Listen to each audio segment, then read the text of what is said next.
तळीरामांना मोठा झटका. आता दारू घेणं झालं महागडं. महाराष्ट्रात विदेशी मद्याच्या दरात 55 ते 85 रुपये पर्यंत वाढ. सरकारचा नवा निर्णय आणि सामान्य जनतेचा संताप. सविस्तर माहिती या व्हिडिओमध्ये आपण बघणार आहोत. मंगळवारी महाराष्ट्र सरकारनं अचानक निर्णय घेतला. विदेशी मद्याच्या किमतीत तब्बल 9 ते 70% वाढ करण्यात आली आहे. साधं व्हिस्की, रम किंवा ब्रँडी प्रत्येक बाटलीवर आता 55 ते 85 रुपये जास्त मोजावे लागतील. राज्य सरकारच्या मते आर्थिक तूट भरून काढण्यासाठी आणि महसूल वाढवण्यासाठी हा निर्णय आवश्यक होता. पण या निर्णयाचा मोठा फटका बसणार आहे सर्वसामान्य नागरिकांना. विशेषतः दारू पिणाऱ्यांना. हॉटेल्स, बार आणि रेस्टॉरंट्स मधील दर देखील वाढणार आहेत. परिणामी सामान्य माणसाच्या खिशाला चांगलीच झळ बसणार. दुसरीकडे बऱ्याच जणांनी सोशल मीडियावर संताप व्यक्त करत सरकारवर टीका केली आहे. सरकारचं म्हणणं आहे की राज्याच्या उत्पन्नात वाढ करणं हे त्याचं मुख्य उद्दिष्ट आहे. तसंच मद्य विक्रीतून मिळणारा हा कर हा मोठा स्रोत असल्यामुळे ही दरवाढ केली गेली आहे. पण लोकांच्या मते हा फक्त सरकारचा लोकांवर आर्थिक भर टाकण्याचा प्रकार आहे. तुम्हाला काय वाटतं?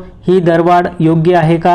तुमच्या मनात सरकारचा हा निर्णय योग्य घेतला आहे का, की हे फक्त जनतेवरचा अन्याय आहे? कृपया तुमचं मत कमेंट बॉक्समध्ये नक्की सांगा आणि अशाच अपडेट्ससाठी आपल्या चॅनलला जरूर सबस्क्राईब करा.